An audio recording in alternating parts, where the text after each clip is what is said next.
Ed è iniziata con una buona fioritura, ma poi la scarsa tramutazione in frutto, a causa degli agenti atmosferici e gli attacchi delle malattie durante il loro sviluppo, hanno portato ad un'annata di scarica per gli ovicoltori liguri. Secondo la Coldiretti Liguria, il raccolto di quest'anno sarà inferiore del 30% rispetto a quello dell'annata precedente. Il frantoio è aperto perché una parte caparbia di nostri contadini, di nostri operatori sono sul territorio a prendere tante o poche olive, più o meno buone che siano, ma le olive vengono raccolte e quindi il frantoio è aperto per dare modo a questi operatori di fare il proprio prodotto.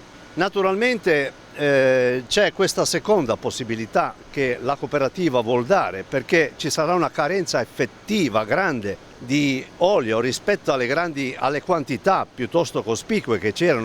E allora la cooperativa, come altri operatori del settore hanno fatto, si è rivolta a mercati esterni del centro Italia e del sud Italia per vedere di avere partite di olive.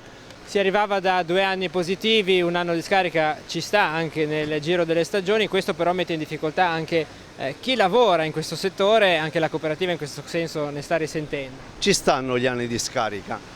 In questi tempi, gli anni di scarica sono penalizzanti di più che in passato, perché viviamo noi nella nostra Liguria, nel nostro Levante ligure, nelle nostre condizioni di lavoro, viviamo già al limite, dove la gente lavora al limite delle proprie capacità, delle proprie possibilità.